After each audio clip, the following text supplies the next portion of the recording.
प्रिय विद्यार्थियों, प्रस्तुत वीडियो में मैं आपको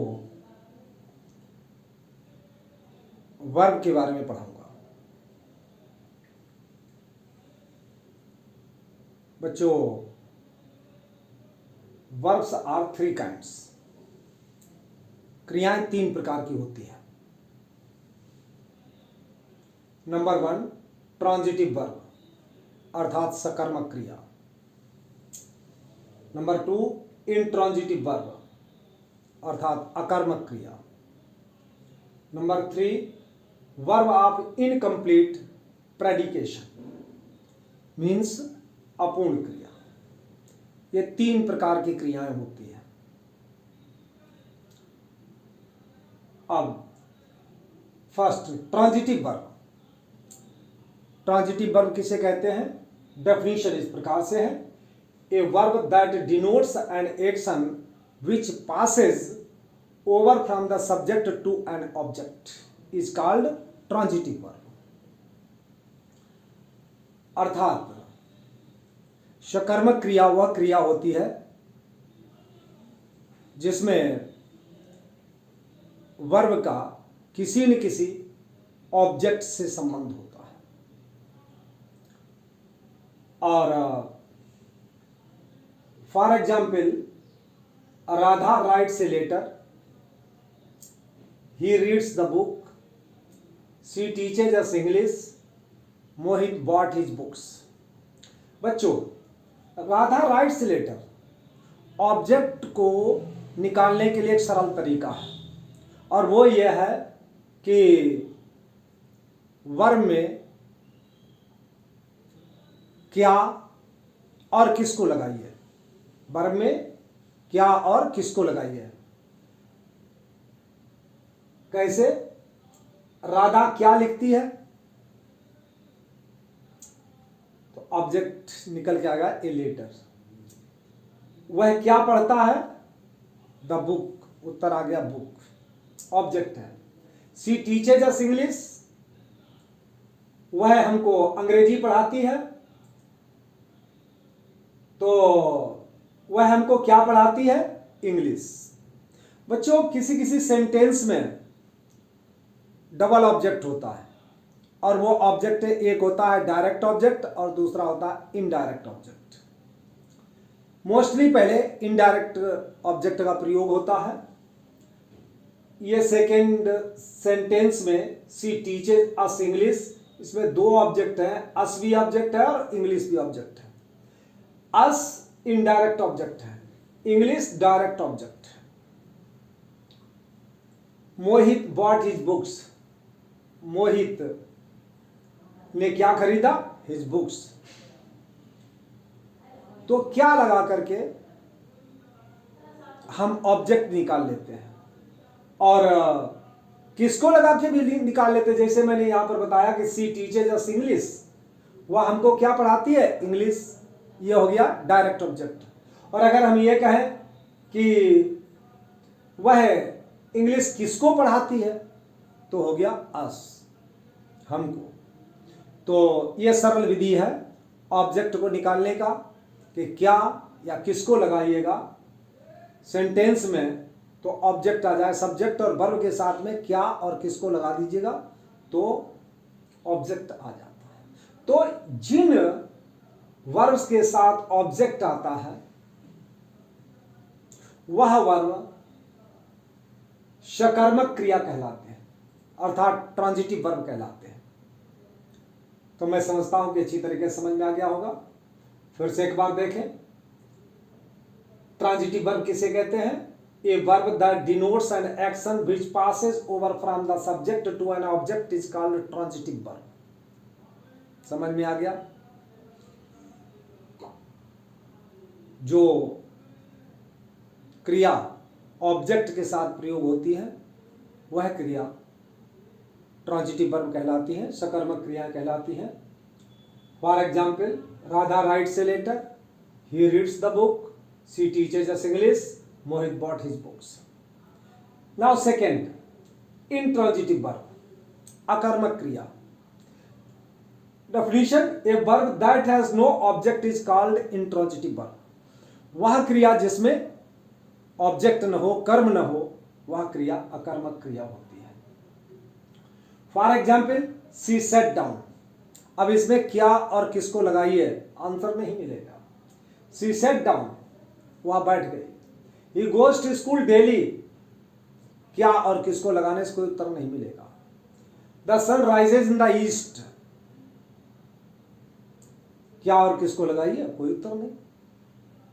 ही कम्स हियर बाय ट्रेन, वह यहां रेलगाड़ी से आता है, तो क्या और किसको लगाइए, कोई ऑब्जेक्ट नहीं निकल के आएगा।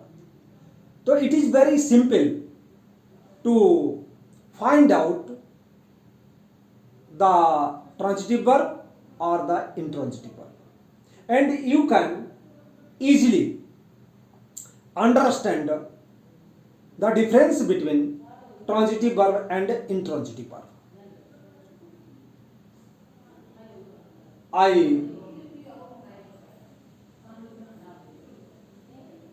I explained you very clearly both transitive verb and intransitive verb. Now the third, verb of incomplete predication. verb of incomplete predication अर्थात अपूर्ण क्रिया।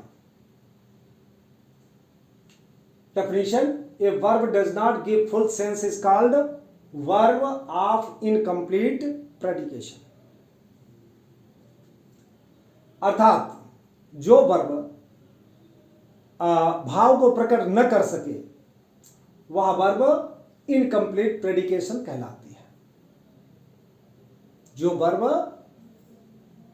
भाव को व्यक्त न कर सके वह वर्ब ऑफ इनकम्प्लीट प्रेडिकेशन कहलाती है। अर्थात a verb does not give full sense is called verb of incomplete predication.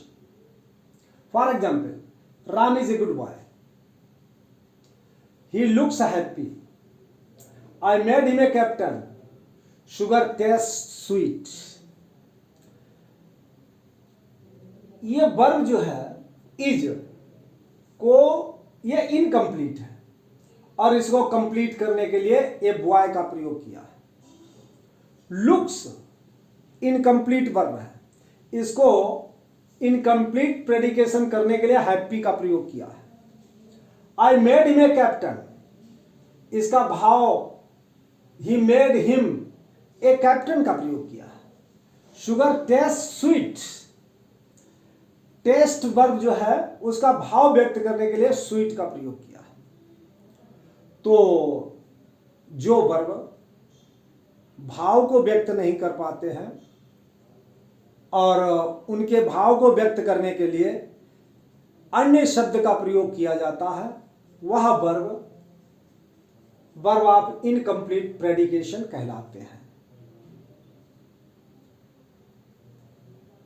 अब जैसा कि मैंने बिगनिंग में लिख दिया था, verbs are three kinds.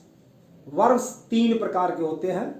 Number 1 transitive verb, number 2 intransitive verb, number 3 verb of incomplete predication. अब बच्चों एक प्रश्न खड़ा होता है, कहीं कहीं कुछ विद्वान वर्ब को कई प्रकार से बता देते हैं, लेकिन प्रमुख रूप से यह वर्ब तीन ही प्रकार के होते हैं। अब जो अन्य प्रकार हैं उनको मैं ए और बी के माध्यम से क्लियर करता हूं, और वो क्या है। ए में मैंने लिख दिया लिंकिंग वर्ब। यह लिंकिंग वर्ब ट्रांजिटिव वर्ब में भी हो सकता है, इंट्रांजिटिव वर्ब में भी हो सकता है, और वर्ब ऑफ इनकम्प्लीट प्रेडिकेशन में भी हो सकता है, इसलिए इसे लिंकिंग वर्ब कहते हैं। For example, it was Sunday, it is a holiday, the teacher was absent, यह है लिंकिंग वर्ब। अर्थात और हम स्पष्ट करें तो is, am, are, was verb का प्रयोग यदि मुख्य क्रिया के बिना होता है तो यह लिंकिंग वर्ब कहलाते हैं। फिर से समझ लीजिएगा, यदि कहीं पर चूक हो जाती है तो उसे फिर समझने का कोशिश करिएगा। लिंकिंग वर्ब किसे कहते हैं? जब is am are was verb का प्रयोग बिना मुख्य क्रिया के होता है तो ये लिंकिंग वर्ब कहलाते हैं। अर्थात it was Sunday, it is holiday, the teacher was absent, they were in the field, I am here, they are in the field, इस प्रकार से। Now B point, helping verb या ऑक्सिलरी वर्ब। हेल्पिंग वर्ब या auxiliary verb, इसे हिंदी में कहते हैं सहायक क्रिया। और यह क्रिया जो है सहायक होती है मुख्य क्रिया के साथ में, जब is, am, are, do, does, did, has, have, had, will, shall, will be, shall be, will have, shall have, ये क्रियाएं जब मुख्य क्रिया के साथ आती हैं तो ये ऑक्सिलरी वर्ब या हेल्पिंग वर्ब कहलाती हैं। जैसे राम इज वर्किंग हार्ड, तो इज यहां पर हेल्पिंग या ऑक्सिलरी वर्ब है। Gopal had done the work, had यहां पर ऑक्सिलरी वर्ब या हेल्पिंग वर्ब अर्थात सहायक क्रिया है। डज ही वर्क हार्ड, यहां डज हेल्पिंग वर्ब है। She did not make a noise, did यहां पर हेल्पिंग वर्ब है, ऑक्सिलरी वर्ब है। तो I have cleared the concept about the study of verb.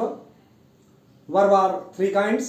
Number 1 transitive verb, number 2 intransitive verb, number 3 verb of incomplete predication.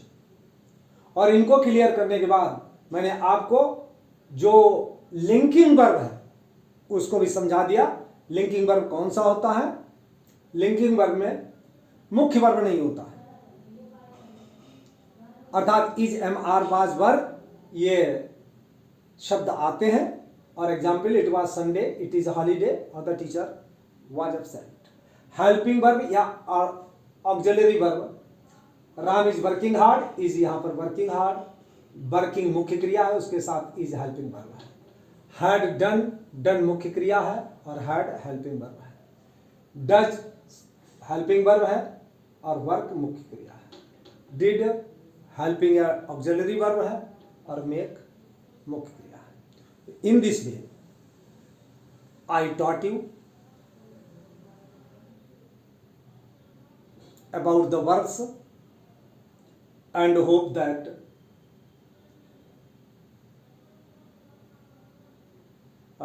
you have understood clearly. If you have any problem, please comment and try to subscribe the channel and